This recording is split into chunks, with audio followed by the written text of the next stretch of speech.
રાજકોટમાં વેકેશન બાદ ફરી શાળાઓ શરૂ થઈ છે, ત્યારે મહાનગરપાલિકા હસ્તકની 89 શાળાઓમાં પીએમ પોષણ યોજના અંતર્ગત 20,000થી વધુ વિદ્યાર્થીઓ માટે પૌષ્ટિક નાસ્તો અને બપોરના ભોજનની કામગીરી યુદ્ધના ધોરણે શરૂ કરાઈ છે।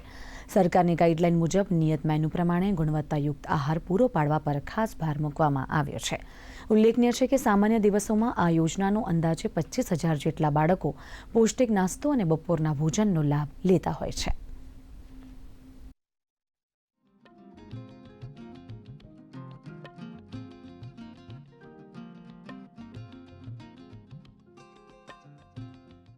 સ્કૂલોમાં વેકેશન ખુલી ગયા છે અને આપણી જે રાજકોટ મહાનગરપાલિકાની શિક્ષણ સમિતિ હસ્તકની 89 સ્કૂલ્સ છે, એમાં સરકારશ્રીની પીએમ પોષણ યોજના, જેને આપણે જૂના નામથી મધ્યાહન ભોજન યોજનાથી ઓળખતા હતા, એ અંતર્ગત સ્કૂલો ખુલવાની સાથે જ આપણું જે મિલ છે, એ બપોરનું મિલ છે, એ સપ્લાય ચાલુ થઈ ગયું છે।